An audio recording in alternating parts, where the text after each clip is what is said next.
సజ్జల రామకృష్ణారెడ్డి నోటి దూల మనందరికీ తెలుసు. పాపం ప్రతిసారి ఆయన నోటి దూలకు జగన్మోహన్ రెడ్డి బలైపోతున్నాడు. తాజాగా వైజాగ్ డ్రగ్స్ విషయంలో కూడా ఆయన నోటి దూల మరొకసారి జగన్ మేడకు ఉచ్చిలాగా మారే ప్రమాదం ఉంది. ఇక గతంలో కూడా ఒకసారి మనం చూసుకుంటే సిపిఎస్ రద్దు చూడండి, వారంలో రద్దు చేస్తానని ప్రతిపక్షంలో చెప్తే సజ్జల రామకృష్ణారెడ్డి వచ్చిన తర్వాత అబ్బాబే జగన్మోహన్ రెడ్డికి టెక్నికల్ అంశాలు తెలియక ఆ రోజు హామీ ఇచ్చాడు, తూచు మా వల్ల కాదన్నాడు. దాంతో ఏమయ్యారు, జగన్మోహన్ రెడ్డి అబాసు పాలయ్యాడు. తూచు అన్నదేమో సజ్జల రామకృష్ణారెడ్డి, అబాసు పాలైందేమో జగన్మోహన్ రెడ్డి.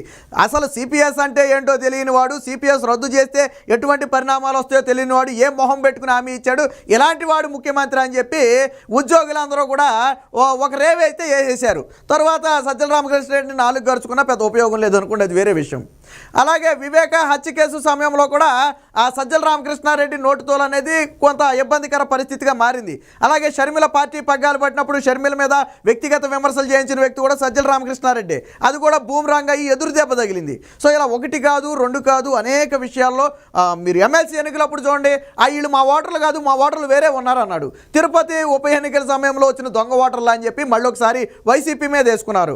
మాట్లాడేదేమో సజ్జల రామకృష్ణారెడ్డి, ఫలితం అనుభవించేదేమో జగన్మోహన్ రెడ్డి. నాకు తెలిసి సజ్జల రామకృష్ణారెడ్డి జగన్మోహన్ రెడ్డికి వెన్నుపోటు పడడానికి సిద్ధంగా ఉన్నాడేమో అని డౌటు. ఎందుకంటే ప్రజల్లో అబాసు పాలు చేసి చులకన చేసి చేతగాని వాడిగా చిత్రీకరించి రేపు ఆయన ఏదైనా కేసులో జైలుకి వెళ్తే పార్టీని ఆక్రమించవచ్చనే ప్లాన్ ఏమైనా ఉందేమో మనకైతే తెలియదు. కానీ ఇప్పుడు తాజాగా డ్రగ్స్ విషయానికి వచ్చేద్దాం. ఏం చేశాడు, ఈ డ్రగ్స్ విషయంలో సజ్జల రామకృష్ణారెడ్డి దగ్గర ఆధారాలు ఉండుంటాయి. ఎందుకంటే చాలా స్పష్టంగా డ్రగ్ ఎవరిదనేది చాలా స్పష్టంగా చెప్పాడు. ఎవరిదంట, చంద్రబాబు, పురంధేశ్వరి, నారా లోకేష్ దంట.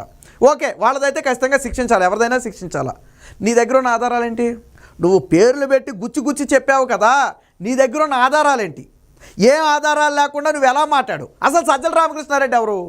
తాడేపల్లిలో బ్రోకర్ అనుకోండి, లేదా సాక్షిలో ఒకప్పుడు గుమాస్తా. అంటే బ్రోకర్ అంటే రాజకీయ బ్రోకర్లు అంటే సలహాలు ఇచ్చేవాడు.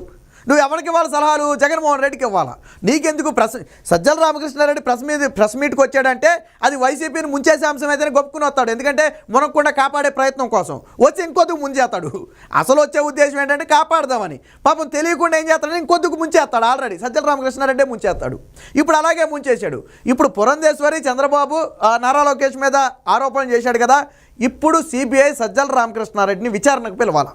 విచారణకు పిలిచి మీరు ఆరోపణలు చేశారు, బాగుంది, మీరు ఆధారాలు ఇవ్వండి, మేము వాళ్ళని అరెస్ట్ చేస్తామని చెప్పి సిబిఐ సజ్జల రామకృష్ణారెడ్డిని కూర్చోబెట్టి వివరాలన్నీ కూడా తీసుకోవాలా. ఒకవేళ ఆయన ఏదన్నా మొహమాటం కొద్ది వివరాలు నేను ఇవ్వను అంటే మీ స్టైల్లో అడిగి, సిబిఐ కూడా ఒక స్టైల్ ఉంటుంది కదా పోలీసులకు ఉన్నట్టే, అలాగే మీ స్టైల్లో అడిగి మొత్తం వివరాలు రాబట్టి అప్పుడు వాళ్ళ మీద చర్యలు తీసుకోవాలా. లేదు ఆధారాలు లేకుండానే నేను ఆరోపణలు చేశాను అంటే తక్షణమే టీడీపీ, బీజేపీ కలిసి సజ్జల రామకృష్ణారెడ్డి మీద పరువు నష్టం దావా వేయాలి. మీరు అనొచ్చు తెలుగుదేశం పార్టీ విమర్శలు చేయలేదని. తెలుగుదేశం పార్టీ చేసిన విమర్శలకి కొద్దిగా అర్థం ఉంది. అలాగే మీరు కూడా ఏదైనా ఆధారం చూపించి అర్థం చెందితే ఒక అది నిజం అబద్ధం తర్వాత సంగతి, ముందు ఆధారాలు అయితే కనపడతాయి. తెలుగుదేశం పార్టీ ఏమంది, ఎవరిది సంధ్య ఆక్వా ఎక్స్పోర్ట్ ప్రైవేట్ లిమిటెడ్ ఎవరిది? కోనం రాఘవేంద్రరావుది, కోనం వీరభద్రరావుది. ఆయన అన్నవాడు పూర్ణచంద్రరావు. పూర్ణచంద్రరావు ఎవరు? విజయసాయిరెడ్డికి అత్యంత సన్నిహితుడు, ఆ ఫోటోలు ఉన్నాయి. అలాగే వీరభద్రరావు ఎవరు? వైసీపీకి సపోర్టరు, సన్నిహితుడు.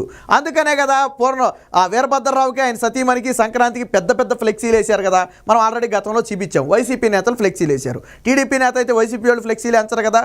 అంటే ప్రత్యక్షంగా కానీ పరోక్షంగా కానీ వాళ్ళతో సంబంధాలు ఉన్నమాట వాస్తవం.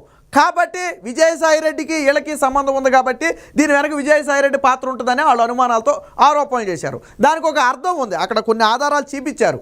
ఆల్రెడీ సోషల్ మీడియాలో గతంలో పోస్టులు కానివ్వండి, విజయసాయిరెడ్డితో తిరిగినవి కానివ్వండి, లేదా వీరభద్రరావుకి ఫ్లెక్సీలు కట్టినవి కానివ్వండి, ఈ ఆధారాలను బయటపెట్టారు. అది ఒక అర్థం ఉంది, నిజం అబద్ధం తర్వాత సంగతి. మరి సజ్జల రామకృష్ణారెడ్డి చేసిన ఆరోపణలకి ఏం అర్థం ఉంది? ఏదైనా ప్రూఫ్ ఉందా? గతంలో చంద్రబాబు నాయుడు ఏమన్నా వీళ్ళిద్దరితో కలిసి ఫోటోలు దిగాడా? పురంధేశ్వరి ఏమైనా ఫోటోలు దిగిందా? నారా లోకేష్ ఎప్పుడైనా కలిసిన వీడియోలు ఏమైనా బయటకు వచ్చాయా?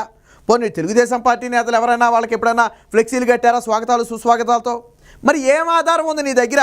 అసలు సిబిఐ అధికారులే ఇప్పటి వరకు ఏమీ చెప్పలా కదా. సరే రాజకీయాలంటే విమర్శలు సహజం, నేను కాదన్ను. కానీ నీ దగ్గర ఏం ఆధారం ఉందని గుచ్చి నువ్వు వాళ్ళదే డ్రగ్గు, వాళ్ళే తెప్పించారు అని ఎలా చెప్పావు? కాబట్టి ఖచ్చితంగా సజ్జల రామకృష్ణారెడ్డిని విచారణ చేయాలి. వాస్తవానికి వివేక హత్య కేసులో కూడా సజ్జల రామకృష్ణారెడ్డిని విచారణ చేయాలి. ఎందుకంటే అప్పట్లో కూడా కొద్ది గొప్ప ఈయన పాత్ర ఉందని చెప్పి తర్వాత సునీత చెప్పింది అనుకోండి. పాత్ర అంటే హత్యలో కాదులే కానివ్వండి, తర్వాత జరిగిన పరిణామాల్లో ఈయన పాత్ర. ఎందుకంటే తర్వాత అన్నీ కూడా సజ్జల రామకృష్ణారెడ్డిని అడిగా నువ్వు నిర్ణయం తీసుకో, సజ్జల రామకృష్ణారెడ్డి చెప్పినట్టు చెయ్యి అని చెప్పి భారతీరెడ్డినే స్వయంగా సునీతకి చెప్పిందని గతంలో కూడా చెప్పింది. కాబట్టి అందులో కూడా ఈయన ఒకసారి విచారిస్తే సరిపోను. ఎందుకంటే ఎందుకు భారతీరెడ్డి ఈయన అడిగిన తర్వాతే పనులు చేయమంది అనేది అడిగితే బాగుండేది. సరే, అది వేరే టాపిక్ కాబట్టి పక్కన పెడదాం. ఇప్పుడు మాత్రం ఖచ్చితంగా వివరణ అడగాల. ఎందుకనంటే పక్కాగా నోటి ముందు మైకి పెడితే ఇష్టం వచ్చినట్టు మాట్లాడితే కుదరదు కదా. ఇప్పుడు నేను కూడా విమర్శలు చేస్తాను. ఈ డ్రగ్ సజ్జల రామకృష్ణారెడ్డిదే, ఆళ్ళ కొడుకు భార్గవరెడ్డిదే, జగన్మోహన్ రెడ్డిదే, భారతీరెడ్డిదే, వీళ్ళే తెచ్చారు అని నేను విమర్శలు చేస్తా. చెల్లుద్దా?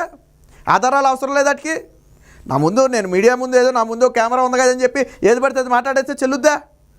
సరే, మా బోటోడు ఏదైనా తెలుసో తెలియక మాట్లాడినా నీ బోటోడు ఏం చేయాలా? ఆధారాలు ఉంటే మాట్లాడాలా. పోను అనుమానాలు ఉంటే మాకు టీడీపీ మీద అనుమానం ఉంది, పలానా వ్యక్తుల మీద అనుమానం ఉందని చెప్తే అదొక దారి కాదు. చంద్రబాబు నాయుడే తెప్పించాడు, పురంధేశ్వరే తెప్పించింది, నారా లోకేషే తెప్పించాడు, వాళ్ళదే ఆ డ్రగ్గులో వాళ్ళే ఉన్నారు. ఏం ఆధారం ఉంది నీ దగ్గర? వీళ్ళ దరిద్రం ఏంటో చూడండి. రాష్ట్రానికి పెట్టుబడులు ఎందుకు రాలేదంటే చంద్రబాబు రానివ్వలేదు. అమరావతి ఎందుకు కట్టలేదంటే చంద్రబాబు కట్టలేదు. రాజధాని ఎందుకు పూర్తి అవ్వలేదంటే చంద్రబాబు కట్టనివ్వలేదు. పోనీ 3 రాజధానులు ఎందుకు కట్టలేదంటే చంద్రబాబు నాయుడు కట్టనివ్వలేదు. జగన్మోహన్ రెడ్డికి జ్వరం ఎందుకు వచ్చిందంటే చంద్రబాబు నాయుడు వల్ల వచ్చింది. జగన్మోహన్ రెడ్డి ఎందుకు పరదాలు పట్టు తిరుగుతున్నాడంటే చంద్రబాబు వల్లే తిరుగుతున్నాడు. రాష్ట్రానికి డ్రగ్ ఎలాగ వచ్చిందంటే చంద్రబాబు వల్లే వచ్చింది. ఇక అన్నిటికీ చంద్రబాబు సిగ్గనేది లేదా? చిన్నపిల్లలాగా అన్నిటికీ చంద్రబాబు అయితే మీరు పీకేదే ఉంది, గుడ్డి మీద ఎక్కడ మీరెందుకు ముఖ్యమంత్రి? ఆయన ఉంటే పోదు కదా. మీరు ఏ పని చేయలేకపోతున్నారు, అన్నీ చంద్రబాబే నాయుడు చేస్తున్నాడనే కదా మీరు చెప్పేది. సరే, అది మంచా చెడా పక్కన పెట్టు. అలాంటప్పుడు ఏ పని చేయలేనప్పుడు మీరు ఎందుకు మాకు? చంద్రబాబు నాయుడు వస్తే బెటర్ కదా. అది మంచో చెడో ఆయన దగ్గర నిజంగా అంత క్యాపబిలిటీ ఉందని చెప్పి మీరు నమ్ముతున్నప్పుడు మీరే తప్పుకోవచ్చు కదా. ఇక చంద్రబాబు నాయుడు ఉంటే మేము రాజకీయం చేయలేమనే కదా మీరు చెప్పేది. చంద్రబాబు నాయుడు ఉంటే పెట్టుబడులు రావు, చంద్రబాబు నాయుడు ఉంటే ఇది రాదు, చంద్రబాబు నాయుడు ఉంటే అది రాదు, చంద్రబాబు నాయుడు ఉంటే ఇది చేయలేము, చంద్రబాబు నాయుడు అది అడ్డుకున్నాడు. ఇంకెందుకు? మీరు అవసరం లేదు కదా.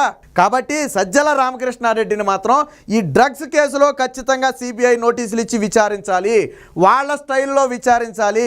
డ్రగ్స్కి సంబంధించి ఇచ్చిన ఆధారాలు ఇవ్వకుండా ఒకవేళ నేను మాట్లాడాను అంటే దానికి కూడా టీడీపీ బీజేపీ కలిసి పరువు నష్టం దావా వేయాలి.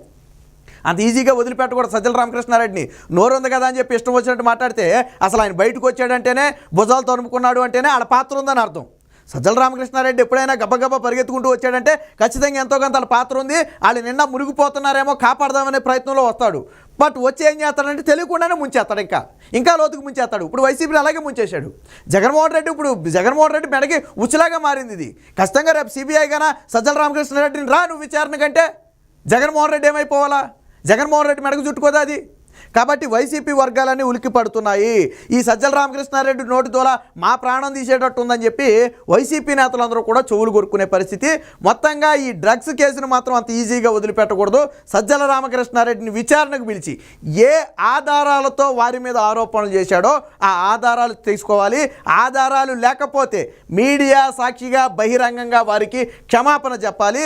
లేకపోతే టీడీపీ బీజేపీ కలిసి పరువు నష్టం దావా వేసి సజ్జల రామకృష్ణారెడ్డి బ్రతుకుని కోర్టుకు లాగాలి.